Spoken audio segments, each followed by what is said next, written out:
Inilah Injil Yesus Kristus menurut Santo Matius. Dimuliakanlah Tuhan. Ketika Yesus masuk ke Kapernaum, datanglah seorang perwira mendapatkan dia dan memohon kepadanya. Tuhan, hambaku terbaring di rumah karena sakit lumpuh, dan ia sangat menderita. Yesus berkata kepadanya, Aku akan datang menyembuhkannya. tetapi jawab perwira itu kepadanya, Tuhan, aku tidak layak menerima Tuhan di dalam rumahku. Katakan saja sepatah kata, maka hambaku itu akan sembuh. Sebab aku sendiri seorang bawahan, dan di bawahku ada pula prajurit. Jika aku berkata kepada salah seorang prajurit itu, pergi, maka ia pergi. Dan kepada seorang lagi, datang, maka ia datang. Ataupun kepada hambaku, kerjakanlah ini, maka ia mengerjakannya. Setelah Yesus mendengar hal itu, heranlah ia, dan berkata kepada mereka yang mengikutinya, Aku berkata kepadamu, sesungguhnya iman sebesar ini tidak pernah aku jumpai pada seorang pun di antara orang Israel. Aku berkata kepadamu, banyak orang akan datang dari timur dan barat, dan duduk makan bersama-sama dengan Abraham, Ishak, dan Yakub di dalam kerajaan surga. Sedangkan anak-anak kerajaan itu akan dicampakkan ke dalam kegelapan yang paling gelap. Di sanalah akan terdapat ratap dan kertak gigi. Lalu Yesus berkata kepada perwira itu, Pulanglah, dan jadilah kepadamu seperti yang engkau percaya.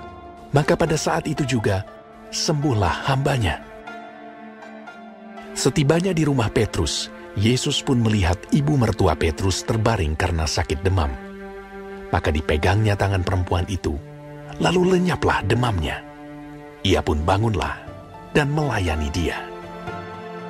Menjelang malam dibawalah kepada Yesus banyak orang yang kerasukan setan, dan dengan sepatah kata Yesus mengusir roh-roh itu dan menyembuhkan orang-orang yang menderita sakit. Hal itu terjadi supaya genaplah firman yang disampaikan oleh Nabi Yesaya. Dialah yang memikul kelemahan kita dan menanggung penyakit kita.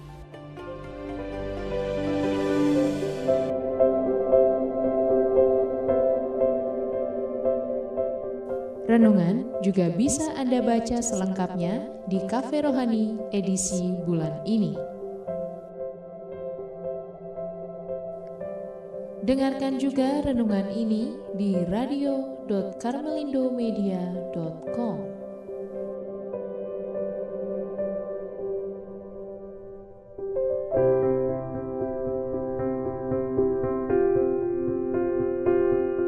Memohon untuk orang lain. Renungan oleh Romo Carolus Sola, Okar. Sahabat Cafe Rohani, permohonan yang disertai dengan sikap rendah hati hanya dimiliki oleh orang yang beriman. Memohon untuk kebaikan orang lain hanya dimiliki oleh orang yang tidak egois. Cara dan sikap memohon ini dimiliki oleh seorang perwira di Kapernaum. Dia memohon kepada Yesus demi kesembuhan hambanya. Dia rendah hati karena percaya kepada Yesus dan merasa tidak layak menerima Yesus di rumahnya. Sungguh luar biasa iman perwira ini. Sebuah permohonan atau doa menjadi sangat Katolik kalau wujud permohonan yang disampaikan mengandung unsur demi kebaikan umat seluruh dunia. Karena itu, kekatolikan seseorang tidak hanya terletak pada kredo yang diucapkan atau unsur-unsur yang sama yang menyatukan identitas bersama. Doa orang mesti keluar dari rasa keprihatinan bersama atas nasib malang dan penderitaan sesama. Seorang perwira dipuji oleh Yesus karena katolisitasnya. Dia sungguh memperhatikan nasib hambanya. Jarang terjadi di Israel, seorang perwira memperhatikan seorang hamba. Karena itu, perwira tadi dikatakan memiliki iman yang besar. Penderitaan manusia masih terus dialami.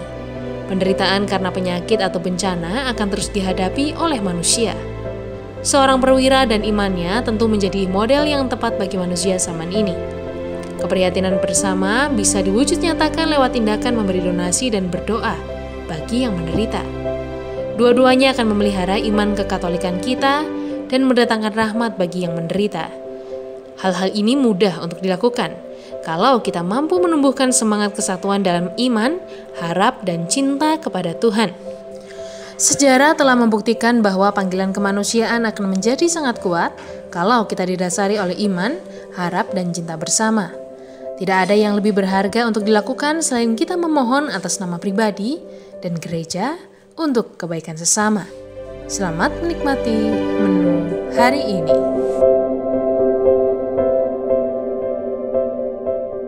Renungan juga bisa Anda baca selengkapnya di Cafe Rohani edisi bulan ini.